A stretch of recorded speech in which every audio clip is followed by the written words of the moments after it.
Hello നമസ്കാരം, ബിന്ദുവാണ് കേട്ടോ. ഞാൻ ഇന്ന് വന്നിരിക്കുന്നത് വളരെ എളുപ്പത്തിൽ തയ്യാറാക്കാൻ പറ്റുന്ന എന്നാൽ വളരെ രുചികരമായ ഒരു നാടൻ കൂട്ടാൻ്റെ റെസിപ്പി ആയിട്ടാണ്. കായ കൊണ്ടുണ്ടാക്കുന്ന ഒരു മൊളൂഷിയാണ് കേട്ടോ ഇത്. ബജ്ജിക്കായ അല്ലെങ്കിൽ പൊണ്ണങ്കായ എന്നൊക്കെ പറയുന്ന കായ കൊണ്ടാണ് ഇതുണ്ടാക്കുന്നത്. ബജ്ജിക്കായ എന്ന് പറഞ്ഞാൽ മനസ്സിലായോ?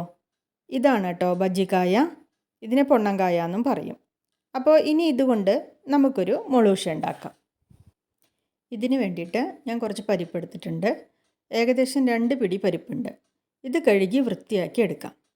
ഇനി വേണ്ടത് കായ നുറുക്കിയെടുക്കലാണ് കേട്ടോ. ആദ്യം ഇങ്ങനെ കായ തൊലി കളഞ്ഞെടുക്കണം. ഇതുപോലെ തൊലി ഇങ്ങനെ ഓരോ അറ്റം കീറിയിട്ട് ഇങ്ങനെ വലിച്ചെടുത്ത് കഴിഞ്ഞാൽ തൊലി പോരും. അങ്ങനെ തൊലി കളഞ്ഞെടുക്കണം. തൊലി കളഞ്ഞെടുത്തതിന് ശേഷം ഇതിനെ നീളത്തിൽ 3 ആക്കി നുറുക്കിയെടുക്കുക. ചെറിയ കായയാണെങ്കിൽ നടു മുറിച്ചിട്ടാൽ മതി കേട്ടോ. ഇത് കുറച്ച് വലിയ കായ ആയതുകൊണ്ട് 3 ആക്കി നുറുക്കിയെടുക്കുക.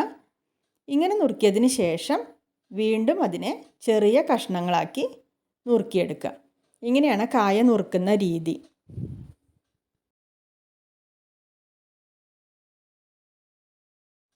രണ്ട് കായയാണ് ഞാൻ ഈ കൂട്ടാന് വേണ്ടി എടുത്തിട്ടുള്ളത്. രണ്ടാമത്തെ കായയും ഇതുപോലെ തന്നെ നുറുക്കിയെടുക്കാം.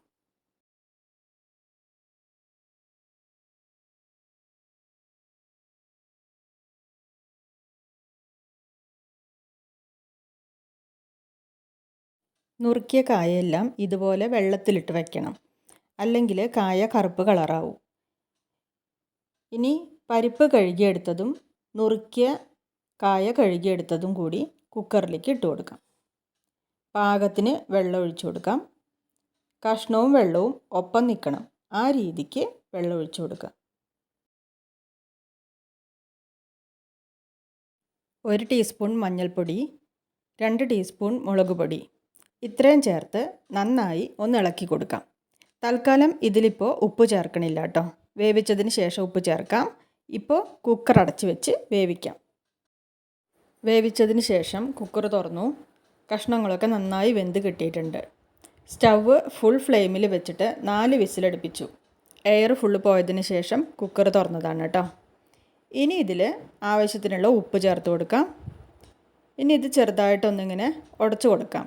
കായയൊക്കെ ചെറുതായിട്ടൊന്ന് ഉടച്ചു കൊടുത്താൽ കറിക്ക് നല്ല കൊഴുപ്പ് കിട്ടും. നാളികേരമൊന്നും അരയ്ക്കാത്ത കറി ആയതുകൊണ്ട് ഇങ്ങനെ കായയൊക്കെ ഒന്ന് ഉടച്ചു കൊടുക്കുന്നത് നല്ലതാണ് കേട്ടോ.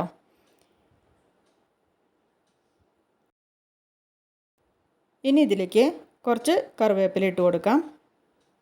നന്നായി ഒന്ന് ഇളക്കി കൊടുക്കാം.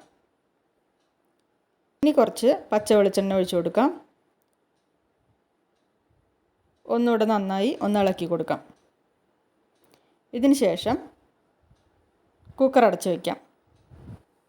അരമണിക്കൂറെങ്കിലും വെച്ചതിന് ശേഷം സെർവിങ് ബൗളിലേക്ക് പകർത്താം.